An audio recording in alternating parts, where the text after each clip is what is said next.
안녕하세요. 최근 베나TV 영상을 무단 복제, 편집, 업로드하는 유튜브 채널이 많이 있습니다. 제작진이 발견하여 저작권 신고를 하면 유튜브에서 채널 폐쇄 조치를 합니다. 영상을 무단 복제, 업로드하는 것은 출연진과 제작진의 노력을 빼앗는 행위이며 불법입니다. 단, 원본 영상 공유하기는 가능합니다. 시청자 여러분, 제작진이 무단 업로드한 영상을 모두 찾기는 어렵습니다. 베나TV 영상이 다른 채널에 업로드된 경우 즉시 댓글, 제작진 이메일로 신고하여 주시기 바랍니다.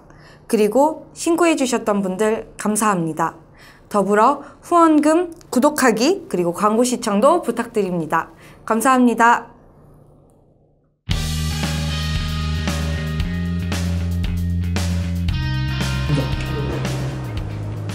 이것도 단독으로 해도 됩니다, 이거?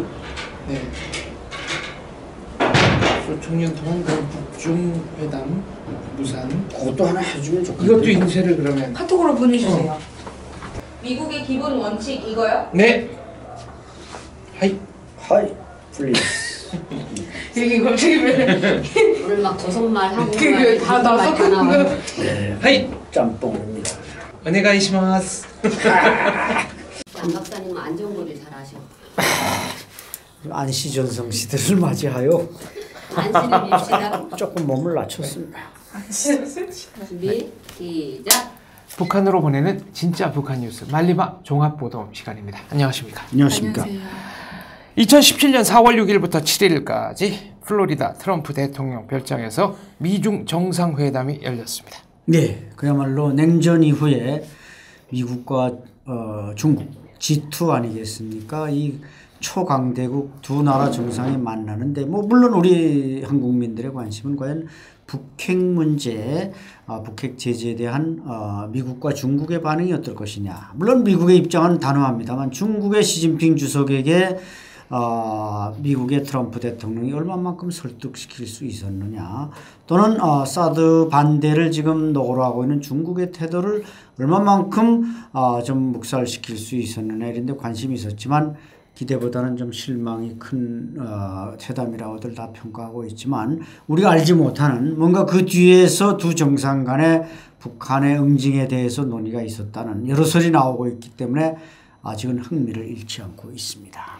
네, 그 양국 정상 간에 아주 흡족한 결과물은 없었던 것 같습니다. 그래서 지금 보면은 싱가포르에 있던 항공모함을 지금 칼비슨호를 한반도로 이동시키고 있다고 하는데 이게 한반도 정세가 아주 국으로 치닫고 있는 것 같은데 어떻게 보십니까? 그렇죠. 박앵커께서 지적하신 대로 언론에 보도된 것은 적어도 별로 주목을 끌 만한 게 없었고 딱 부러진 성과도 없었던 것은 사실입니다. 그러나 왜 한반도를 떠났던 칼빈슨호가 돌아서서 다시 한반도로 들어오고 있는가, 여기에 대해서 많은 전문가들이 왈가왈부하지만 제가 볼 때는 이 정상회담 전에 트럼프의 일갈이 있었습니다. 중국이 협력하지 않는다면 우리 독단적으로 북핵 문제를 처리하겠다.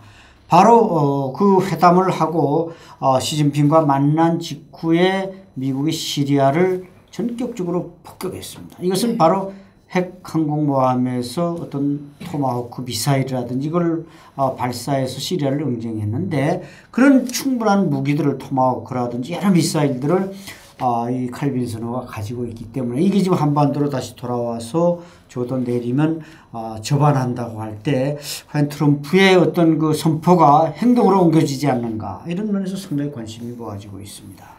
핵추진 항공모함 칼빈슨호가 한반도 인근으로 이동 중입니다. 9일 미 태평양 사령부는 데이빗 벤엄 대변인의 성명을 통해 북한은 무모하고 무책임한 정권이며 미사일 시험과 핵무기 시험은 동북아의 안정을 해친다고 발표했습니다. 그렇죠. 그래서 북한이 지금 아직은 우리 4월 초에 들어와서 여러 가지 도발을 했습니다만은 또 11일 날 이제 최고인민회의 최고인민회의가 열리고 또 4월 15일 이제 태양절 105주년, 또 4월 25일 인민군 창설 85주년 이런 계기에 뭔가 김정은이 모험적인 도발을 하지 않을 것인가.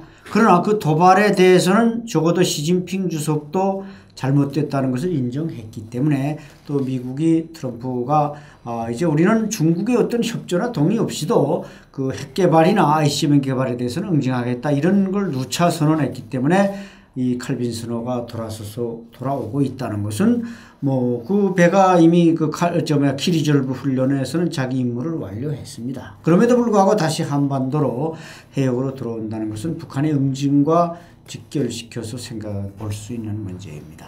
공식 발표된 내용보다 미중 정상회담 뒷얘기에 훨씬 더 세계의 눈길이 쏠리고 있습니다. 외부 소식통에 의하면 미국과 중국이 김정은의 망명을 타진하고 있다는 소식이 있습니다. 베라TV 단독입니다. 네, 이것은 그야말로 단독인데 미중이 그러니까 미국이 아마 먼저 제안했을 가능성이 있습니다. 중국이 북한 그 응징에 대해서 협조하지 않는다면 아마 미국이 우리는 김정은을 뭐 참수하거나 그렇다면 또 북한의 반발도 있을 수 있고 해서 그냥 신사적으로 망명을 권유할 수 있고 그러니까 망명이 권유됐는데 그것이 행동에 옮겨지지 않는다면 아마 뭐 참수작전에 들어갈 수 있겠죠. 근데 적어도 이제 망명지가 인도네시아다.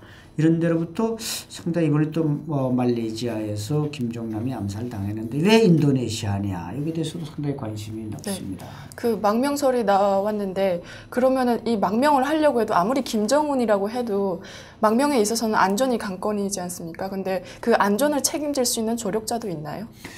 아마 그 망명을 한다고 할 때 그것은 적어도 중국의 묵인이나 주위의 어떤 반발을 묵살할 수 있는 조건이 됐을 때 망명을 보장해 줄 수 있을 것입니다. 즉 망명을 하지 않았을 때 북한 전체가 초토화되는 것보다 김정은 독재자를 하나 제거함으로써 중국의 반발도 줄이고 또 북한에 뭔가 대신 중도적인 정권을 출범시키는다는 이런 조건 하에 망명이 결정됐기 때문에 아마 적어도 미국이나 기타 지역에서 방해하지 않는다면은 뭐 김정은의 망명은 그렇게 어려움은 없다고 생각이 됩니다. 왜 인도네시아입니까? 그러니까 아마 인도네시아는 과거 김일성 주석과 수카르노 대통령과의 어떤 그 친분 관계로 인해서 상당히 그 북한과는 좀 전통적인 우호 관계 있지 않습니까? 실제로 북한의 주체 사상도 1965년에 황정엽 선생이나 김정일 국방위원장도 그때 같이 갔습니다만 인도네시아에서 북한의 주체 사상이 첫 태고성을 올렸고 또 김일성은 그 인도네시아에서 명예 박사학위까지 받지 않았습니까? 이런 전통적인 우호 관계를 볼 때 또 말레이시아도 뭐 거론될 수 있지만 말레이시아는 최근에 김정남 암살로 북한과 관계가 별로 매끄럽지 못하고 따라서 뭐 여러 가지 지정학적으로 그래도 인도네시아에 오면 김정은이 당분간 대피하는 데는 안전하다 이런 차원에서 그런 나라가 거론되는 것 같습니다. 외부 소식통에 의하면 김정은 망명설은 망명 기한을 정해놓고 버리는 매우 정밀한 프로젝트라고 합니다. 네, 그렇죠. 이것이 이제 단기간에 잘 안착이 되면 김정은에게도 어떤 생명을 유지할 수 있는 시간이 필요하겠지만 지금 여러 가지 한반도 상황이 대단히 긴장하기 때문에 시간을 지체하거나 여기서 무슨 뒷거래를 하려고 하면서 여러 가지 모험을 부릴 경우 혹시 김정은은 생명을 담보받을 수 없는 그런 상황에도 갈 수가 있습니다. 실제로 과거에 김일성이 94년 이제 말하면 빌 클린턴 대통령 시절에 그때 이제 서지컬 스트라이크 정밀 타격기가 나오지 않았습니까? 네. 그때도 아마 카터가 제때 북한을 방문해서 중계하고 절충하지 않았더라면 뭔가 빌 클린턴 대통령의 서지컬 스트라이크가 있었다고 할 때 상당히 위태로웠다. 그런 점을 반면 교사로 삼는다면 김정은은 뭔가 빨리 지금 여러 강대국이 제안하고 있는 그런 대안에 따르는 것이 상당히 안전하다고 생각이 됩니다. 외부 소식통은 김정은의 망명 시한을 2017년 4월 말로 못 박았습니다. 네, 4월 말에 실천에 옮기지 않으면 그러니까 이것은 이제 말하자면 여러 가지 6차 핵실험이나 또 ICBM 발사 같은 도발을 하지 말라 이런 워닝 경고가 이제 복합적인 결과로 나온 대안이라고 볼 때 이런 어느 정도 시한을 주고 또 조건을 제시하고 또 나라까지 한다는 것은 김정은에게 최대 옵션 선택할 수 있는 폭을 주었다는 데로부터 뭔가 많은 배려와 고려가 있는데 아마 김정은이 배짱으로 어떤 지금 현재 어떤 배짱으로 계속 나간다고 하면은 그 후과에 대해서는 아무도 책임지지 않을 것입니다. 네, 그러면 이 4월 말까지 이 망명 시나리오가 시행이 안 되면은 북한은 어떻게 되는 겁니까? 아마 안 되고 북한이 모험적으로 가만 앉아만 있어도 모르겠지만 6차 핵실험을 한다든지 ICBM을 발사한다든지 뭔가 미국에 대해서 국제사회 또 세계 평화를 향해서 도전을 할 경우는 분명히 정밀타격 내지는 참수작전 이것이 행동에 진행되지 않겠는가. 왜냐하면 시리아를 미국이 그 시진핑 주석과 만나는 그런 자리에서 때렸듯이 또 칼빈 스노가 돌아온다는 것은 우리도 한번 당신들을 가만 놔둘 수 없다 이런 행동으로 넘어올 가능성이 대단히 높기 때문에 또 주목을 받는 것입니다. 네. 김씨왕과의 망명 타진은 이번이 처음이 아닙니다. 그렇죠. 바로 아까 잠깐 말씀드렸습니다만 김일성의 망명 1993년 94년 그때 이제 빌 클린턴 행정부가 영변의 핵시설 북한의 핵개발을 더 이상 묻고 할 수 없다. 그래서 이제 그 영변의 핵시설을 서지컬 스트라이크 하겠다. 수술을 하듯이 도려내는 타격을 하겠다. 이렇게 했는데 그 당시 아마 우리 한국의 김영삼 대통령, 김영삼 정부가 그러면 한반도에서 전쟁이 일어날 수도 있다. 이런 측면에서 좀 고려를 요구했고 미국이 그것을 접수한 거로 알고 있습니다만 그때와 지금의 환경은 근본적으로 다르다는 것입니다. 지금은 북한이 이미 5차 핵실험을 통해서 사실상 핵보유 국가가 됐고 더 이상 이 핵실험장 또 동창리 ICBM 발사장 이런 것을 가만 놔둘 경우 미국 대륙에까지도 핵폭탄이 날아올 수 있다는 이런 절박감을 미국이 가지고 있고 또 이 트럼프 행정부는 민주당 정권 8년 만에 등장한 아주 가장 강경한 정부입니다. 그리고 마침 이번에 미중 정상회담이 있어서 어느 정도 김정은만 속아내는 이런 빈센트 레짐 체인지에 대해서는 트럼프가 시진핑 주석으로부터 동의를 받았을 가능성도 있습니다. 물론 언론을 통해 공개는 안 했습니다만 이렇게 볼 때 김일성이 과거 망명을 꿈꾸는 시절보다 오늘날 김정은이 망명하지 않으면 안 되는 이런 상황은 그 절박성에서 엄청난 차이가 있다는 것을 김정은이 알아야 될 것 같습니다. 김일성은 전 대우그룹 김우중 회장을 통해서 망명 절차 및 의사를 타진한 것으로 알려져 있습니다. 외부 소식통에 의하면 김정은의 망명을 설득한 인물로는 중국 공산당의 서열 3위 장더장 중앙정치국 상무위원의 이름이 거론되고 있습니다. 네, 장더장은 김일성 종합대학을 유학한 북한통이죠. 물론 뭐 유인산이라든지 선전선동 담당 정치위원인 유인산이라든지 이런 사람이 이제 지난 2년 전에 이제 북한 노동당 70주년 그 열병식에 평양을 방문했던 사람이고 그러나 그보다 훨씬 서열이 높은 장도장 이 사람은 제가 알기로는 북한의 중국의 공안부나 국가안전부를 지휘하는 공안통 정치국원으로 알고 있습니다. 북한에서 이제 장성택의 위치와 같은 그런 서열인데 어쨌든 이런 사람이 이렇게 중재에 나섰다는 것은 어떻게 보면은 나름대로 북한에 대한 배려고 북한에게 어떤 옵션을 제시하는 거죠. 단 한 가지로 강경하게 맞서다가 칼 끝에 맞아 죽느니 뭔가 망명을 통해서 절충점을 찾고 그래서 핵개발을 하고 당신보다 더 좀 온건한 지도자가 등장해서 대량 살상 무기 개발을 포기할 경우 북한에게도 기회는 있다. 이런 차원에서 아마 이런 사람이 나서서 지금 핸들링 뭔가 그 안내와 가이드를 하고 있는데 아마 김정은은 이런 제안이 있다면 그것을 성실하게 받아들이는 것이 좋다고 보여집니다.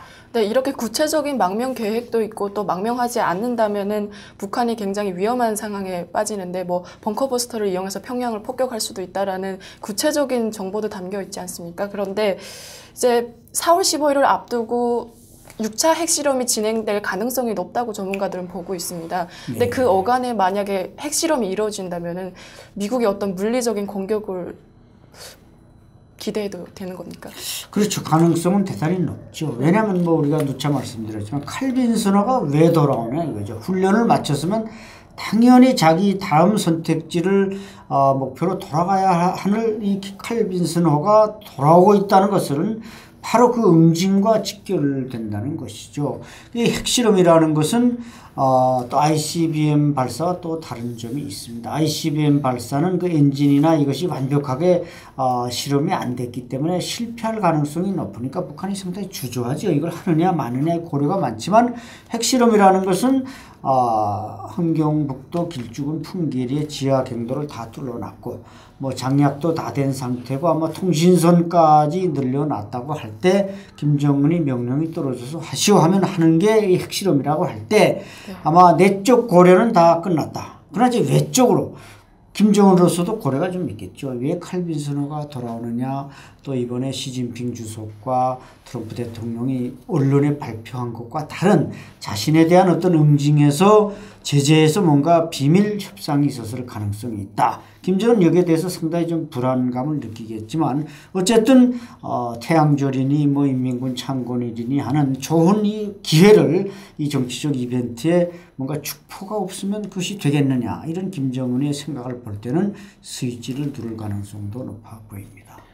김정은 망명 프로젝트에 대해서 외부 소식통은 망명 자금 마련 플랜까지 언급하고 있습니다. 네, 그래서 이제 김정일이가 사망할 때 약 40억 달러의 돈을 스위스 비밀 계좌에 남겨놓고 그래서 상속했다 이런 소리 있지만 또 사망 이후에 이제 그것이 장성택을 거쳐서 뭐 일부 김정남의 비밀 계좌도 이용하면서 중국이나 또 동남아 또 말레이시아, 싱가포르, 뭐 인도네시아 이걸 분산 개최됐다는 또 얘기도 있습니다. 그렇기 때문에 이 자금은 아마 김정은도 오늘날과 같은 상황을 예상했기 때문에 분명히 어딘가 분명히 평양으로 다 들여올 리는 없고 뭐 외국 기업에 심지어 독일 기업에까지 북한의 비자금이 주식으로 투자되고 있다 이런 소리 있는 걸 보면은 제가 볼 때는 아마 그것을 동남아의 어떤 계좌에 분산 입금시켰을 가능성이 높기 때문에 결국 그것을 이제 김정은이 망명했을 때 자기 또 허위 경호할 수 있는 요원 뭐 식모까지도 생활을 그 돈이 없으면 안 되니까 김정남도 결국 마지막에 돈이 떨어지면서 상당히 궁핍해졌던 그 사례에서 볼 때 김정은이 망명한다면 그 돈을 계산할 것이고 그 돈은 어느 정도 제가 볼 때는 적어도 한 10억 달러 이상은 축적되어 있다고 봐야 할 것 같습니다.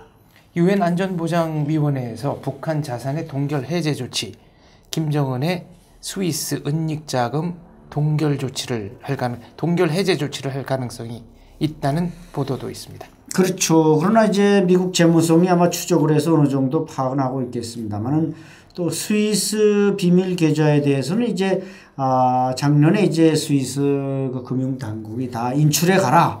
웬만한 건 다 인출시키고 그래서 많은 독재자들이 그 돈을 인출해 간 거로 알고 있습니다만은 아마 김정은으로서는 그 지금 그 외무성 지금 노동당 국제담당 부위원장을 하고 있는 이수영 외무성을 했습니다만 얼마 전까지 이 사람이 이제 나름대로 그게 대사로 있으면서 한 20여 년 가까이 그 비자금을 관리했기 때문에 미국 재무성이 장악한 돈 외에 또 공식적으로 다 찾아가라고 선언한 금융당국의 발표 외에 뭔가 또 비밀 자금이 있는 걸로 저도 알고 있습니다. 여기에다가 은닉을 해놨을 가능성이 높기 때문에 아마 그거를 믿고 김정은은 그걸 믿고 또 망명도 계산하는 것이지 이 사람이 빈손 들고 빈털터리로 망명행 비행기에 오를 가능성은 그렇게 높아 보이지 않습니다. 미국의 트럼프 대통령이 북한 문제 해결을 위한 가능한 모든 옵션과 솔루션을 검토하라는 지시를 내린 가운데 미국의 NSC는 김정은의 제거, 북핵 시설 제거, 한국의 전술핵 재배치 등이 가장 현실적인 시나리오라고 보고했습니다. 네, NSC 국가안전보장회의는 아마 그 이자 말씀하신 중에 아마 전술핵 재배치 이것이 가장 중요하지 않는가. 이제 공포의 균형을 이루면 되니까 사실 북한이 핵 무기를 거의 다 보유했다고 한다면은 핵탄두까지 다 완성해서 한 5개 내지 7개 핵탄두를 있다면은 이 공포의 균형은 이미 깨진 상태입니다. 따라서 우리가 노태우 정부가 선언한 91년에 선언한 이 비핵화, 한반도 비핵화, 또 우리의 이제 비핵화 선언 이후에 우리 핵무기가 전술핵이 미군의 전술핵이 다시 배치된다면 이것이 가장 환상적인 그 공포의 균형이고 오히려 북한이 핵무기를 쓸 수 없는 그러니까 우리도 같이 핵개발을 한다면 그것도 뭐 물론 1년 안에 우리가 핵개발을 할 수 있는 이 노하우와 원자재를 충분히 확보하고 있지만 더 빠른 것은 사드가 텍사스에서 괌에서 순발력 있게 들어오듯이 또 다른 오키나와에 있는 전술핵들을 우리가 순발력 있게 들어온다면 북한이 감히 핵무기를 쓸 수 없다. 이런 측면에서 저는 그 여러 가지 솔루션 중에 전술핵이 전면적으로 재배치될 수는 없지만 적어도 북한이 5 내지 7발의 핵무기를 가지고 있다. 그것을 스카드 미사일에 장착해서 한반도를 향해 쏠 수 있다. 이런 것만 억제할 수 있는 최소한의 전술핵이 배치된다면 이것은 어떻게 보면 공포의 균형이라는 측면에서 바람직하다고 생각합니다. 외부 소식통에 의하면 미군의 북한 공격 시나리오가 매우 구체적으로 마련이 된 것으로 보입니다. 네, 그렇죠. 이것은 뭐 이미 이번 이제 키 리졸브 훈련에서 미군 해군의 말하자면 특수부대가 직접 들어와서 훈련을 했습니다. 이것은 뭐 어떤 우리가 뭐 갱도 수색이다 뭐이다 이렇게 아주 그 간단한 문제들을 언급했습니다만은 그 전에 공군력에 의한 1차 타격이 있고 또 특수여단에 의한 2차 뭐 3차 납치 이것은 이미 빈 라덴이라든지 또 이라크의 또 사담 후세인이라든지 충분히 그 사람들은 그런 걸 성과로 귀결지은 아주 충분한 노하우 경험을 가지고 있습니다. 따라서 우리가 뭐 북한이 허장성세하지만 김정은의 동선에 대해서는 미군이 철저하게 감지를 하고 있고 즉 신뢰를 들어서 김정은이 북한의 미사일 발사를 관찰하기 위해서 항해남도 태탄군까지 나왔다. 그러면 김정은이 적어도 평양에서 비행기를 타고 곡산 비행장에 내려서 곡산 비행장에서 승용차로 태탄까지 이동했다. 그럼 그 거리가 약 70km인데 그 말하자면 승용차가 뿜어내는 엔진 그 가스만 딱 찍어가지고도 김정은이 곡산에서 비행기를 탔는지 또 황주에서 비행기를 탔는지 그것까지 관찰할 정도이기 때문에 미군 특수부대가 또 공군력 비완비나 뭐 이런 것들이 행동하기 시작한다면은 김정은은 거의 도간에 든 쥐다 이렇게 볼 수 있죠. 네, 외부 소식통에 의하면 잠수함과 이지스함에서 북한의 미사일 기지 230곳의 토마호크 미사일 300여 발을 동시에 타격하고 평양의 지하 50m에 위치한 5개 내지 10개의 지하 벙커도 동시에 폭격을 할 예정이라고 합니다. 네이비실 그린벨의 델타포스 특수부대가 오스프리로 평양에 착륙하여 평양의 지하 갱도에 들어가 김정은의 사망을 확인하는 이 전략은 최소한 3일, 길어도 일주일에서 열흘이면 작전이 모두 완료된다고 합니다. 외부 소식통은 그렇다면은 2017년 4월까지 중국이 김정은을 망명하도록 설득한다는 것이죠. 망명 확률은 얼마나 된다고 예측하십니까? 아마 이번 트럼프와 시진핑 사이에 그런 문제까지 디테일하게 논의됐는지 우리가 전혀 알 바가 없습니다만은 적어도 중국도 김정은이라는 개인이 평양 정권에 앉아 있는 게 동북아 안정이나 한반도 평화에 도움이 되고 있지 않다. 이게 대해서는 전적으로 동의하고 있는 걸로 알고 있습니다. 따라서 베이징으로 돌아간 시진핑이 어떤 채널을 통해서 김정은에게 당신이 망명하는 게 당신이 사는 길이고 북한 체제도 유지하는 길이다. 이렇게 설득했다면은 아마 이 태양절이나 쇠고 그냥 떠난다, 뭐 망명한다 이렇게 우리가 가정을 해보고 시나리오를 그려볼 때 적어도 4월 안에는 망명이 이루어져야 되지 않겠는가 그런 얘기인데 대신 김정은이 아마 숨 죽인 듯이 핵개발, 핵실험도 포기하고 ICBM도 포기하고 모든 걸 포기하면 되겠습니다만 그 사람의 리더십은 결국 그 나를 따르라 팔로우미가 아니라 룩앤미 나를 보라 해서 자기가 뭔가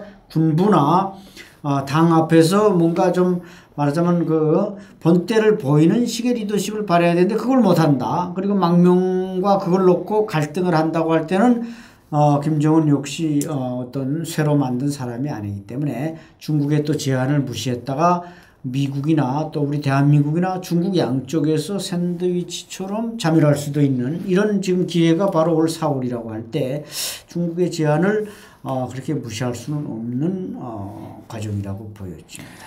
4월 북폭 시나리오, 김정은 망명설 등 이른바 4월 급변설이 실행되지 않는다고 해도 김정은 정권의 안위가 보장되는 것은 아닙니다. 2017년 가을에 중국 공산당 대회가 있고 미국 트럼프 대통령도 연내에 중국을 답방하겠다고 약속을 했습니다. 2017년이 이래저래 김정은에게는 거의 마지막 해가 될 것으로 국제사회는 예측합니다.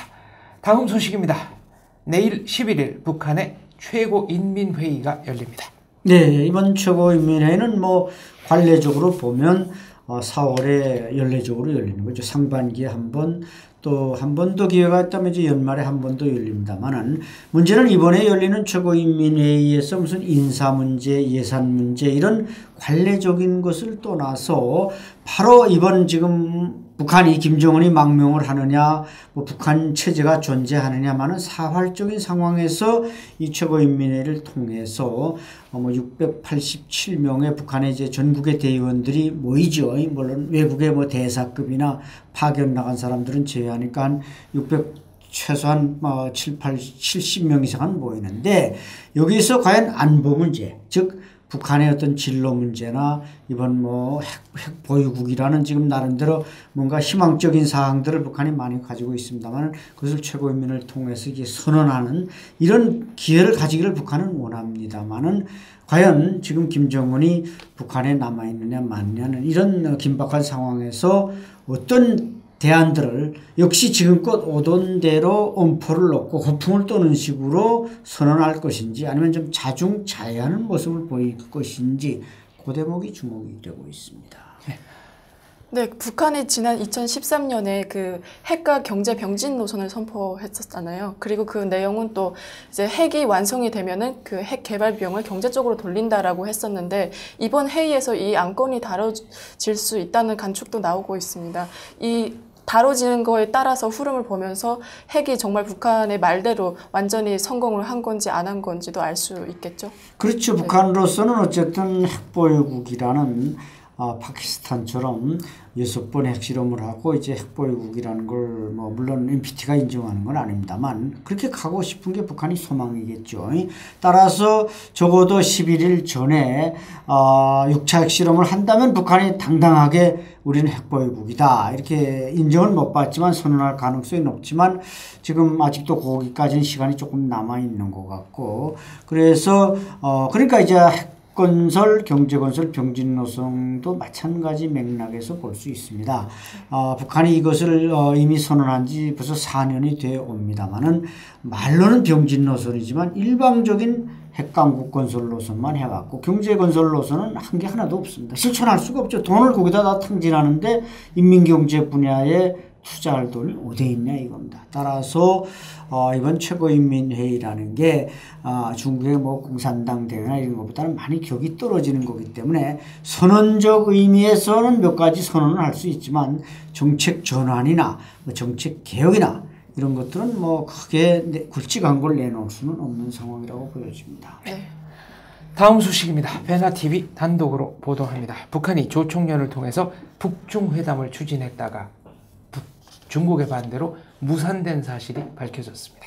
예, 북한이 지난해 가을 그러니까 중국에게 직접 접근하기는 곤란하고 또 주중 대사관을 통해서 하기도 좀 멋스럽고 따라서 이제 중국에 있는 그 일본 중국 대사관을 통해서 뭔가 북중 회담을 갖자. 이것은 이제 정상회담의 예비조처 정도로 생각할 수가 있습니다. 그래서 이제 지난해 2016년 9월 27일 날 그 조총련 간부 중에 이제 부아무개라고 있는데 그 오사카 중국 총영사 이제 2천여명에게 접근해서 한 호텔에서 제3국을 장소로 잡고 거기서 북중 간 현안 문제를 논의하자 이런 제안을 이제 북한이 한 겁니다. 그러나 그리고 또 이제 그 뒤에 2016년 10월 22일 날 제1조총련 부의장 오아무개가 오사카를 방문 중이던 이제 제1번 중국 대사죠. 정용화를 만나기 위해서 좀 더 한 단계 높은 단계에서 만나서 북중회담을 갖자고 제안하려고 했으나 이제 정용화는 이 조청년의 그 꼼수를 알고 있기 때문에 이런 지하에 거절을 해버린 것입니다. 네. 다음 소식입니다. 중국 군의 이동 상태가 심상치 않습니다. 박성혜 앵커가 보도합니다. 네, 현재 한국에서는 한미 연합 훈련이 진행되고 있잖아요. 키 리저브 훈련이 진행되고 있는데 그 키 리저브 훈련 플랜 중에 이제 김정은 참수 작전도 포함되어 있어서 중국 측에서는 한반도에서 유사시에 투입할 수 있는 어떤 병력을 제재할 수 있는 조건으로 북중 접경 지역에 15만 명의 군대를 투입을 했다고 합니다. 그래서 한국에서는 왜 우리도 이제 준비를 해야 되지 않냐 뭐 이런 소리도 나오고 있는데 중국의 움직임이 참 망명 작전이나 이런 걸 미국과 협력하는 것 같으면서도 또 뭐 한미 연합에 대해서는 조금 견제하는 그런 모습도 보이고 있는데 어떻게 보십니까? 네, 그러니까 중국으로서는 우리가 보통 생각할 때 북한은 중국의 말을 잘 듣는다 이렇게 생각하지만 그렇지 않다는 것이죠. 북한도 뭔가 쓸데없는 자존심을 내세우면서 중국에 저항하려고 하고 중국이 내놓는 대안 아까 우리가 보도한 시진핑과 뭔가 트럼프의 만남을 통해서 김정은이 망명하라 그게 안전하고 북한도 지키는 길이다 이런 대안을 제시했다고 할 때 김정은이 과연 그 말을 들어주면 중국도 편안하겠지만 김정은이 그 말을 들어줄 리는 또 만무하다 이런 판단도 섭니다. 따라서 여러 가지 합리적인 대안을 거절하고 예를 들어서 참수작전이 개시됐다. 그럼 김정은을 잡는 일이 시작됐을 때 그 전에 이미 전선에 배치된 또 이 수천 문의 방사포가 서울을 향해서 불을 뿜는다. 이러면 결국 한반도에서 전쟁이 일어나는 것은 이건 불가피한 일입니다. 따라서 중국도 이미 이제 이번 한미합동 훈련을 계기로 지금 중국의 말하자면 길림성 북쪽 지역의 16집단군 지족한 15만 명의 병력 중 기계화 부대로 장갑차나 탱크로 무장된 이 16집단군이 이미 진주했습니다. 이 사람들은 이제 북한의 충청강까지 내려오는데 약 5, 6일이면 내려온다는 것이죠. 이것은 결국 김정은이 여러 가지 시나리오의 말을 듣지 않을 때 한반도에서는 전쟁이 터질 수밖에 없고 그럴 때 이제 우리 국군이나 미군의 어떤 진주에 대비해서 중국도 자기네 입술에 해당하는 입술이 없으면 잇몸이 시리다는 순망치안에 따라서 병력을 배치한다.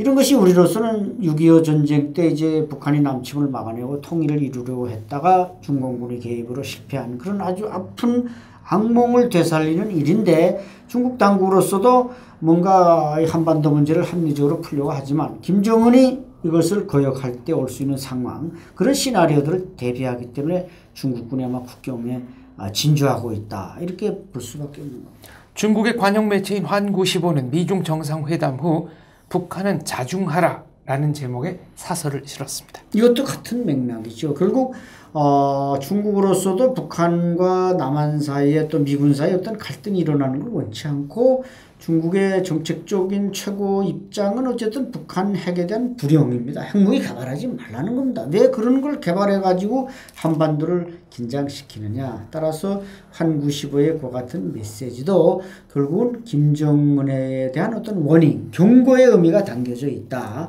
중국 국민이나 다른 국제사회를 향해서 그런 목소리를 내는 게 아니라 김정은이 좀 제발 정신 차려라. 당신이 정신을 못 차리면 당신이 참수당할 수 있고 한반도에서 전쟁도 일어날 수 있고 이것은 자칫하면 제3차 세계대전으로 번질 수도 있다. 왜냐하면 그 당시 2차 대전이 시작되고 끝날 당시의 무기체계와 지금의 무기체계는 너무나 첨단화되어 있고 현대화되어 있습니다. 따라서 우리가 김정은의 참수 하나로 그를 조용히 없애는 것으로 문제가 해결된다면 그것이 끝나겠지만 지금까지 계속 증강일로를 치달아온 남북한의 군사력 또 여기에 미군과 중국이라는 G2 세계 초강대국이 개입하는 싸움은 단순히 그것이 지역적인 전쟁으로 끝날 수 있느냐. 이렇게 볼 때 그 모든 불행의 화근은 또 원인 제공자는 김정은이다. 이런 것을 아마 환구시보가 경고한 걸로 보여집니다. 네, 한반도를 둘러싼 국제사회의 움직임이 긴박하게 돌아가고 있습니다. 지금까지 북한으로 보내는 진짜 북한 뉴스 말리마 종합보도였습니다. 시청해 주셔서 감사합니다. 감사합니다. 고맙습니다. 이 내용이 사실이라면 정말 2017년 안에 북한이 끝장나면 우리 장 박사님. 북한 내부에서는 지금 4월 10일 앞두고 선물을 준다고 주민들이 기대하고 있네요. 베나TV는 정부기관 및 관련 단체의 후원을 받지 않습니다. 후원금을 받게 될 경우 출연 요청, 주제 선정 등 청탁을 할 수 있기 때문입니다. 그래서 베나TV는 정부기관 및 관련 단체의 후원을 받지 않습니다. 베나TV가 지속적으로 프로그램을 만들 수 있도록 시청자 여러분께 부탁 말씀 올립니다. 시청자 한 분이 한 달에 1,000원씩 후원해 주시는 111 캠페인 많이 도와주시기 바랍니다. 그리고 후원해 주시는 여러분들 감사합니다.